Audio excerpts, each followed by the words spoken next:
हेलीवेड तो हम लोग कर रहे थे complete Mauryan empire for our ancient history syllabus. और हम लोग बात करें तो हम लोग ये जो गवर्नमेंट एग्जाम्स होते हैं 2025 में होने वाले हैं उनके लिए कर रहे थे। और हम लोगों ने कर लिया था अपना जो मगध एम्पायर था वो कंप्लीट कर लिया था। तो अब जैसे ही मगध एम्पायर कंप्लीट होगा तो उसके आखिरी रूलर कौन होंगे?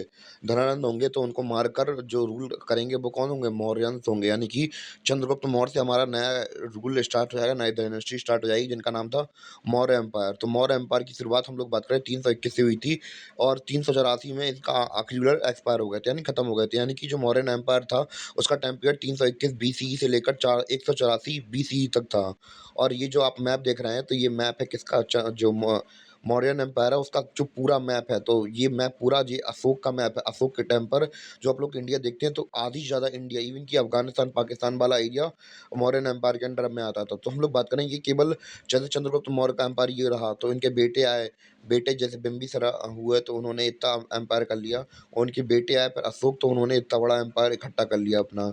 तो ये अलग अलग राजाओं का देन थी कि उनका एम्पायर इतना बड़ा हो गया था। तो स्टार्ट करते हैं अपना मौर्यन एम्पायर के बारे में। तो मौर्यन एम्पायर को स्टार्ट करने से पहले इसके सोर्सेस के बारे में हम लोग बात कर लेंगे कि जो जो मौर्यन एम्पायर है इसके बारे में पता कहाँ कहाँ से और कैसे कैसे चला। इसके बारे में अगर हम लोग थोड़ी चर्चा करें तो सबसे पहले हम लोग बात करेंगे स्कल्पचर यानी कि आर्ट वगैरह से। तो आर्ट वगैरह से जब मूर्ति वगैरह होती हैं तो उनसे रेफरेंस वगैरह मिल जाता है कि उस समय पर कल्चर वगैरह कैसा था, किस धर्म को फॉलो करते थे, रिलीजियस कंपोनेंट क्या क्या थे। जैसे कि उस समय पे अगर हम लोग बात करें तो उस समय पे कौन कौन से अवशेष ज़्यादा मिले हैं, तो बुद्धिज्म की, जैनिज्म की मूर्तियाँ मिली हैं। तो फिर उससे हमें पता चलता है कि उनके गुणों के बारे में पता चलता है कि हाँ, उस समय पर ये जो धर्म था वो बहुत ज़्यादा प्रोमिनेंट था, बहुत ज़्यादा लोग मानते थे।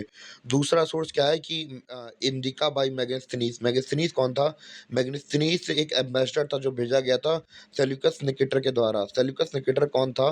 तो जैसे कि हमें पता है कि चंद्रगुप्त सॉरी उसने अलेक्जेंडर द ग्रेट ने अटैक किया था इंडिया के ऊपर। और फिर हमें पता है कि वो एक्सपायर हो गया था। फिर उसके जो हम लोग बात करें उसका जनरल था, उसका जनरली उसने अपना जो एम्पायर उसने जीता था, इंडिया के बगल वाला एम्पायर जो आधा एम्पायर जीता था, तो उसने सेल्यूकस निकेटर को वहाँ का राजा बना दिया था। तो सेल्यूकस निकेटर ने अच्छा संबंध बनाने के लिए इंडिया में मेगास्थनीज को इंडिया के अंदर भेजा था, जो कि इंडिया के अंदर काफ़ी 6 साल 6-7 साल रह के गए थे। तो उन्होंने उन्होंने इंडिया के बारे में काफ़ी कुछ लिखा था। तो उनकी किताब के अंदर भी उनके मतलब इस टाइम पीरियड के बारे में पता चलता है। और मौर्यन एम्पायर के बारे में भी काफ़ी कुछ पता चलता है क्योंकि वो उनके कोड वगैरह में रहे थे। और दूसरा जो अगला हमारे पास सोर्स है वो क्या है हिस्ट्री का? अर्थशास्त्र बाई चाणक्य। तो चाणक्य ने अर्थशास्त्र लिखी थी जिनका असली नाम विष्णुगुप्त कौटिल्य था। तो उन्होंने जो अर्थशास्त्र लिखी थी, और ये स्टेट क्राफ्ट से पर्सपेक्टिव से ये चीज़ें भी बहुत ज़्यादा इंपॉर्टेंट है क्योंकि अगर आप लोग अर्थशास्त्र की बात करें तो ये स्टेट क्राफ्ट के बारे में बताता है, यानी कि पॉलिटी के बारे में बताता है। तो बहुत ज़्यादा इंपॉर्टेंट बुक है। काफ़ी बार गवर्नमेंट यूपीएससी के एग्जाम्स में वगैरह में इसके बारे में पूछा जाता है। और हमें और क्या मिला? सम जैन एंड बुद्धिस्ट टेक्स्ट। तो हम लोगों ने बात करें कि उस समय पर बुद्धिस्ट और जैन काफ़ी पीक पे थे। तो उनके टेक्स्ट में भी इनके बारे में बहुत ज़्यादा वर्णन मिलता है कि उस समय का जो एम्पायर स्टेट वगैरह कैसा क्या सीन था, वो सब कुछ इनमें लिखा था। अगले सोर्स ऑफ हम लोग बात करें इन्फॉर्मेशन क्या है? Inscriptions on pillars and rocks. तो पिलर्स वगैरह पे, खंभे वगैरह पे, या फिर कुछ ऐसे पत्थर वगैरह पे प्रिंट करा दिए थे किसने? अशोक ने। ये उनके राजकाल के बारे में पता चले। तो आप लोगों ने धम्म की पॉलिसी वगैरह सुनी होगी, तो उन्होंने उसके इंस्क्रिप्शन भी लगवा दिए थे हर जगह पर। तो ये कुछ हमारे सोर्सेस हो गए इन्फॉर्मेशन के जहाँ से हमें पता चलता है किसके बारे में? अबाउट मौर्यन एम्पायर के बारे में। तो उम्मीद है कि आपको सोर्सेज़ वगैरह के बारे में समझ में आ गया होगा। तो बेसिकली इस एम्पायर के बारे में हम लोग केवल और केवल 3 राजाओं के बारे में बात करेंगे, तो जिनके नाम कुछ इस प्रकार होंगे। सबसे पहले हम लोग बात करेंगे चंद्रगुप्त मौर्य की, फिर चंद्रगुप्त मौर्य के बाद हम लोग बात करेंगे किसकी? चंद्रगुप्त मौर्य के बाद हम लोग बात करेंगे बिंदुसरा की। तो बिंदुसरा इनके बेटे होंगे और इनके बाद पढ़ेंगे अशोक के बारे में। वो अशोक के बारे में हम लोग अगली वीडियो में पढ़ेंगे। और आज हम लोग केवल चंद्रगुप्त मौर्य और बिंदुसरा के बारे में पढ़ेंगे। और अशोक के लिए हम लोग अलग से सेपरेट वीडियो बना देंगे। तो चंद्रगुप्त मौर्य के बारे में बात किया है, तो अगर जिन्होंने बचपन में जो चंद्रगुप्त मौर्य नाम की सीरीज़ है वो देखी हो तो आप लोगों को तो पूरी कहानी पता ही होगी वैसे भी। इनका राजकाल रहा है 321 ईस्वी से लेकर 397 बीसीई तक। जैसा कि हमें पता है कि चाणक्य की मदद से इन्होंने जो मगध एम्पायर था, इनकी बहुत दुख भरी कहानी थी। स्टार्टिंग में तो ऐसा कहा जाता है कि जो चंद्रगुप्त मौर्य थे गुलाम वगैरह थे। तो जब चाणक्य वगैरह ढूंढने के लिए निकले, इन्हें गुस्से में आकर इन्होंने कह तो दिया था उनसे क्या नाम धनानंद से कि हम आपका एम्पायर छोड़ देंगे। तो ये तलाश में निकल गए ऐसे व्यक्ति की जो कि इनकी हेल्प कर सके। तो इन्होंने काफ़ी लोगों के टेस्ट लिए। उसके बाद इन्हें ये एकदम दिखाई दिए कि ये गुलाम एक जा रहा था, उसको पकड़ रखा था। तो उसको अंदर इन्हें कुछ दिखाई दिया चाणक्य को, तो फिर उन्होंने उसे आज़ाद कराया अपनी बुद्धिमत्ता से और उसे इतना भयंकर ट्रेन किया कि उसने इन्हें धनानंद को मार के नंद को हटाकर खुद अपना राज्यकाल एस्टेब्लिश कराया। और जो ग्रीक स्कॉलर्स हैं उन्हें क्या बुलाते हैं, सेंद्रोपोथोस बुलाते हैं चंद्रगुप्त मौर्य को। और he establish matrimonial alliances with Seleucus Nicator by marrying his daughter Helena. तो बेसिकली इन्होंने काफ़ी अच्छे संबंध निभाए किसके साथ, सेल्यूकेटस निकेटर के साथ, जो कि अलेक्जेंडर का क्या था, जनरल था, क्योंकि उन्होंने जो उसकी बेटी थी हेलेना उससे उन्होंने शादी कर ली थी।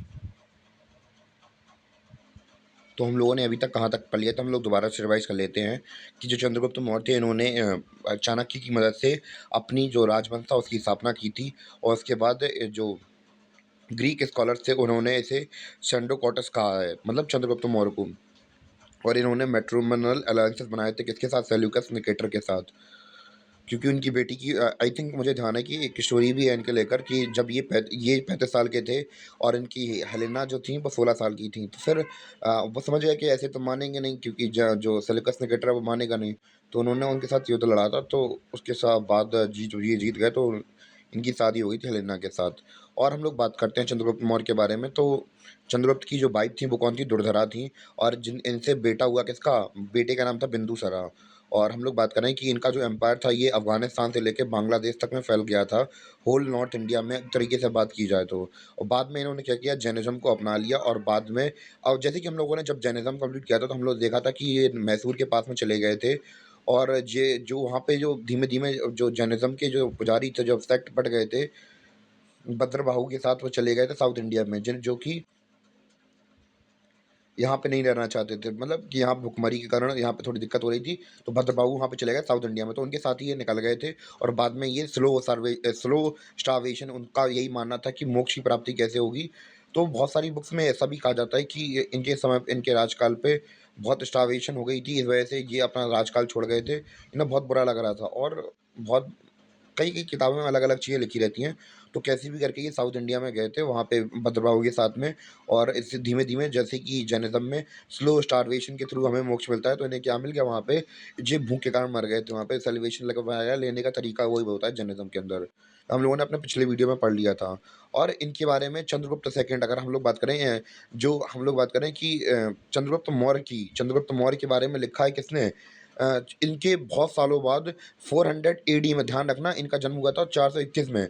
और मतलब इनका राजकाल चला था 421 से बीसी में, यानी कि इनके 600 साल कम से कम वही 600 700 साल बाद मान लो, अप्रॉक्स 600 और टू 700 ईयर मान लो। उसके बाद एक राजा हुए चंद्रगुप्त सेकंड, मतलब इनके मतलब बहुत वंशज हुए। और उनके समय का एक राइटर था जिनका नाम क्या था, विशाखदत्त।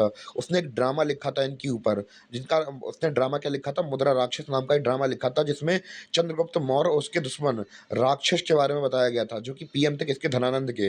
अगर आप लोगों ने सीरीज देखी है चंद्रगुप्त मौर्य की, तो वही वही एक तरफ से वही मान लीजिए कि बहुत समझदार कुटिल दिमाग का आदमी था जिसका नाम था राक्षस। तो वही इनके बारे में लिखा हुआ है, विशाखा दत्त ने लिखा है।